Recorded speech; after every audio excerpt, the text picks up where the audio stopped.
Hi friends, how are you? આજે general knowledge નો unit number 25. Just one word એટલે શું?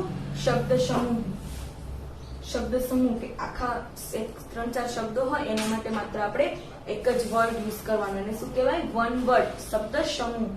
એ લર્ન કરતા પહેલા શું કરવાનું? Date name and roll number લખી નાખવાના. લખી નાખ્યા? Very good. હવે ફર્સ્ટ, અ પર્સન અંડર 18, 18 વર્ષથી નાના, એને શું કહેવાય? માઇનોર. MINOR. માઇનોર એટલે સગીર. MINOR. માઇનોર એટલે શું થાય? સગીર. કોને કહેવાય માઇનોર? તો કે અ પર્સન અંડર 18, જેની એજ 18 વર્ષથી નાની હોય એમને શું કહેવામાં આવે? માઇનોર. MINOR. માઇનોર એટલે સગીર. માઇનોર એટલે શું થાય ફ્રેન્ડ્સ? સગીર. કોને કહેવામાં આવે માઇનોર? તો કે એની એજ કેટલા યરથી નાની હોય? તો કે 18. 18 યરથી નાની હોય એને શું કહેવામાં આવે? માઇનોર. પછી number 2, one who pretends he is someone else imposter. એટલે શું? એક કે જે એવું કે કરે છે બીજા કોઈની નકલ કરે છે. નકલ કરવી એટલે એની કોપી કરવી. એ જેમ કરે છે એવી રીતે કરે છે એને શું કહેવાય? ઇમ્પોસ્ટર. IMPOSTER. ઇમ્પોસ્ટર એટલે વિદૂષક. વિદૂષક એટલે કે જોકર કે જે શું કરે? બીજા લોકોની નકલ કરે છે. IMPOSTER. ઇમ્પોસ્ટર એટલે વિદૂષક. IMPOSTER. ઇમ્પોસ્ટર એટલે શું થાય? વિદૂષક. અને કોને કહેવામાં આવે? તો કે શું કરે? કોઈની નકલ કરે, પ્રિટેન્ડ કરે બીજા કોઈનું, એને શું કહેવામાં આવે? ઇમ્પોસ્ટર. IMPOSTER. ઇમ્પોસ્ટર. પછી number 3, a place where plays are performed. એક સ્થળ. પ્લેસ એટલે સ્થળ, એક જગ્યા કે જ્યાં શું કરવામાં આવે છે? પ્લે એટલે નાટકો. PLAY. પ્લે એટલે નાટક. અને ત્યાં પરફોર્મ એટલે કે કરવું. એને શું કહેવામાં આવે? થિયેટર. થિયેટર એટલે કે નાટ્યગૃહ. નાટક ક્યાં કરવામાં આવે? નાટ્યગૃહમાં. THEATER. થિયેટરમાં શું કરવામાં આવે? શું પ્લે કરવામાં, શું પરફોર્મ કરવામાં આવે? તો કે અલગ અલગ પ્લેસ. એ જગ્યાને શું કહેવાય? થિયેટર. શું કહેવાય? થિયેટર. THEATER. થિયેટર. થિયેટર કોને કહેવામાં આવે? તો કે જ્યાં પ્લેસ છે એ પરફોર્મ થાય. પ્લેસને શું કહેવામાં આવે? થિયેટર. THEATER. થિયેટર. થિયેટર કોને કહેવામાં આવે? તો કે a place where plays are performed. Number 4, a place where bees are kept. એવી જગ્યા. kept એટલે કે રાખવું. એવું સ્થળ કે જ્યાં મધમાખીને રાખવામાં આવે છે એને શું કહેવાય? એપિયરી. એપિયરી એટલે કે શું થાય? ત્યાં મધમાખીનો ઉછેર થાય. મધમાખી ઉછેર કેન્દ્ર એને શું કહેવાય? એપિયરી. a place where bees are kept. એવી જગ્યા કે જ્યાં બીઝને કેપ્ટ કરવી એટલે કે રાખવામાં આવે છે એને શું કહેવાય? એપિયરી. APIARY. એપિયરી એટલે કે a place where bees are kept is called apiary. APIARY. એપિયરી કોને કહેવાય? તો કે a place where bees are kept, it's called apiary. APIARY. એપિયરી એટલે શું? મધમાખી ઉછેર કેન્દ્ર. Number 5, a public nursery for children. a public nursery. Public એટલે કે જાહેર. નર્સરી એટલે કે જ્યાં નાના બાળકોને રાખવામાં આવે. તો એને શું કહેવાય? ક્રેચે. શું કહેવાય એને? ક્રેચે એટલે કે ઘોડિયાઘર. CRCCHE.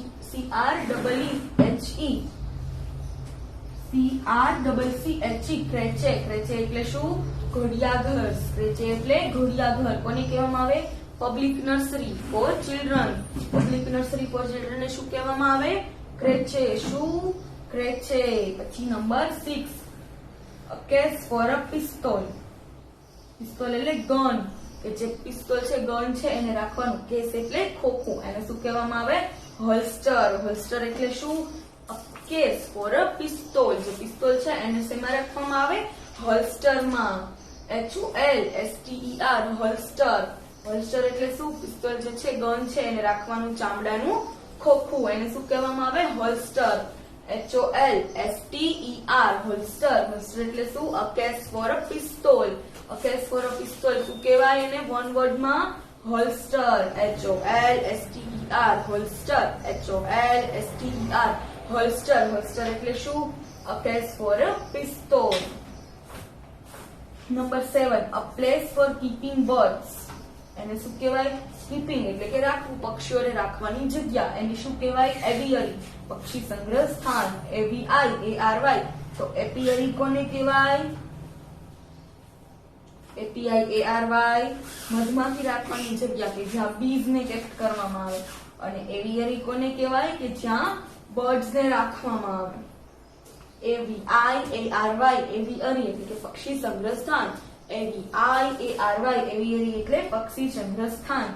અને એને શું કહેવામાં આવે? અ પ્લેસ ફોર કીપિંગ બર્ડ્સ. ત્યાં કોને રાખવામાં આવે? બર્ડ્સ ને. કોને?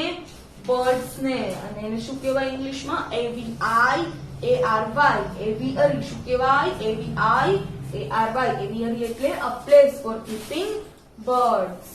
પછી number 8, a tank for keeping aquatic animals. એક ટેન્ક એટલે કે ટાંકી શેના માટે? તો કે એક્વેટિક એનિમલ્સ. નવો વર્ડ આવ્યો ને ફ્રેન્ડ્સ, એક્વેટિક. AQUATIC. એક્વેટિક એટલે જળચર. AQUATIC એક્વેટિક એટલે જળચર એટલે કે પાણીમાં રહેતા પ્રાણીઓ. AQUATIC એક્વેટિક એટલે શું? જળચર એટલે કે જે પ્રાણીઓ પાણીમાં રહે છે એવા પ્રાણીઓ. એ લોકોને જ્યાં રાખવામાં આવે એવી ટેન્ક, એવી ટાંકીને શું કહેવામાં આવે? એક્વેરિયમ. શું કહેવામાં આવે? Aquarium. AQUARIUM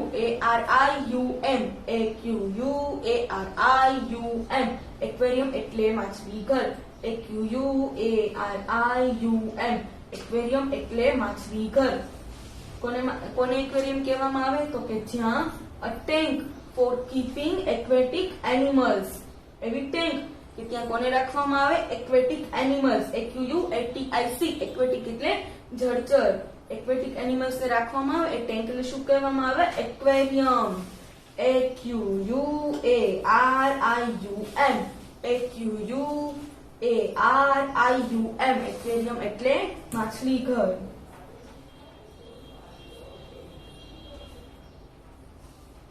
number 9, a place, a hospital specially for people with disease of the lungs. lungs એટલે શું? આપણે પ્રીવિયસ યુનિટમાં જોયું. lungs એટલે ફેફસા. lungs એટલે શું થાય ફ્રેન્ડ્સ? ફેફસા. disease એટલે બીમારી. disease એટલે શું થાય?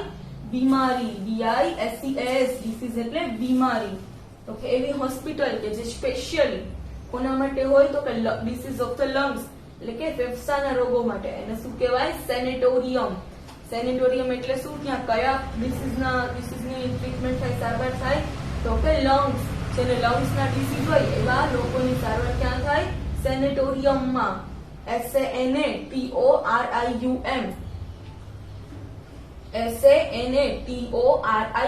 સેનેટોરિયમ એટલે આરોગ્ય ભવન. SANATORIUM સેનેટોરિયમ એટલે આરોગ્ય ભવન.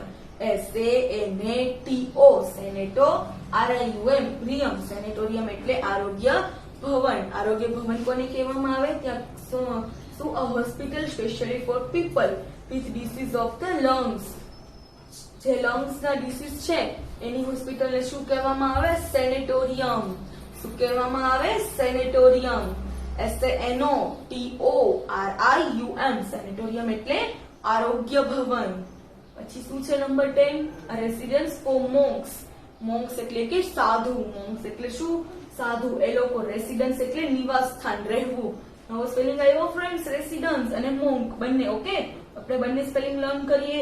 RESIDENCE રેસિડન્સ એટલે નિવાસ સ્થાન. RESIDENCE રેસિડન્સ એટલે નિવાસ સ્થાન. RESIDENCE રેસિડન્સ એટલે શું થાય ફ્રેન્ડ્સ? નિવાસ સ્થાન. પછી મોંક્સ.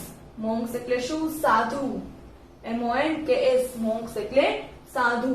MONKS મોંક્સ એટલે સાધુ. એને શું કહેવામાં આવે? જ્યાં એ લોકો રહેતા હોય સાધુ હોય એને મોનેસ્ટ્રી. MONASTERY મોન્સ્ટરી એટલે મઠ. મઠ એટલે કે જ્યાં સાધુઓ રહે છે એને શું કહેવામાં આવે? મોનેસ્ટ્રી. MONASTERY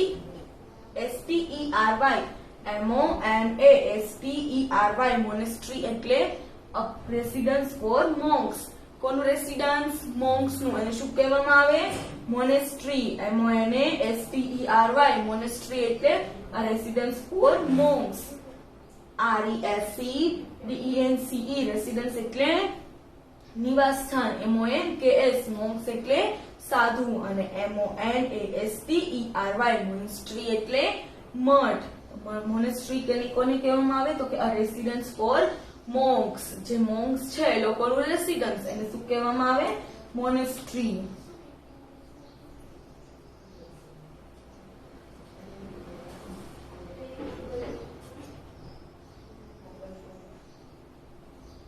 પછી નંબર 11, આ રેસિડન્ટ ફોર નન્સ. નન્સ એટલે કે સાધ્વીઓ. કે સાધુ જે છે એ મેલ છે ને સાધ્વી મતલબ જે ફિમેલ હોય એ લોકો. બરાબર. આ રેસિડન્સ તો સ્પેલિંગ ફરીથી આવ્યો, ફરીથી એક વખત લર્ન કરીએ. RESIDENCE. રેસિડન્સ એટલે નિવાસ સ્થાન. નન્સ એટલે સાધ્વીઓ. NUNS. નન્સ કે જે નન છે, ફિમેલ સાધુ છે, ફિમેલ નન, એને એ ક્યાં રહે છે? તો કે કોન્વેન્ટ. CONVENT. કોન્વેન્ટ. કોન્વેન્ટમાં કોણ રહે? નન્સ. કોન્વેન્ટમાં કોણ રહે ફ્રેન્ડ્સ? નન્સ. કોન્વેન્ટ એટલે શું? તો કે a residence for nuns. CONVENT. Convent એટલે શું? Residence for nuns. CONVENT. Convent એટલે રેસિડન્સ ફોર nuns. પછી number 12, a quarter for military to live in barrack. live in. Quarter એટલે કે એનો અર્થ પણ શું થાય? નિવાસ સ્થાન. કોને રહેવા માટે? મિલિટરી એટલે કે લશ્કર. MILITARY. જે મિલિટરી છે, લશ્કર છે, એના રહેવા માટેનું ક્વાર્ટર. એને શું કહેવામાં આવે? બેરેક. BARRACK. બેરેક એટલે સિપાહીખાનું. જ્યારે એ લોકો બાઉન્ડ્રી ઉપર, સરહદ ઉપર હોય ત્યારે જેમાં રહેતા હોય એને શું કહેવામાં આવે? બેરેક. BARRACK. બેરેક એટલે સિપાહીખાનું. BARRACK. બેરેક એટલે સિપાહીખાનું. બેરેક કોને કહેવામાં આવે? BARRACK. બેરેક એટલે સિપાહીખાનું. બેરેક એટલે શું? તો કે quarter for military to live in. જ્યાં મિલિટરીના લોકો રહે છે એને શું કહેવામાં આવે? બેરેક. BARRACK. બેરેક એટલે સિપાહીખાનું. અને લાસ્ટ શું છે? Number 13, an instrument for measuring atmospheric pressure. Measure કરવું એટલે માપવું. MEASURING. મેઝરિંગ એટલે માપવું. એટમોસ્ફિયર એટલે કે વાતાવરણ. ATMOSPHERIE. એટમોસ્ફેરિક એટલે કે વાતાવરણ. પ્રેશર એટલે શું? દબાણ. PRESSURE. પ્રેશર એટલે દબાણ. એ જે સાધન છે, ઇન્સ્ટ્રુમેન્ટ એટલે સાધન, એને શું કહેવામાં આવે? બેરોમીટર. BAROMETRE. બેરોમીટર એટલે વાયુભાર માપક. કોને બેરોમીટર કહેવામાં આવે? બેરોમીટર શું મેઝર કરે? તો કે એટમોસ્ફેરિક પ્રેશર. એટમોસ્ફેરિક પ્રેશર કોણ મેઝર કરે? બેરોમીટર. BAROMETRE. બેરોમીટર મેઝર શું કરશે? Atmospheric pressure. Okay, thank you.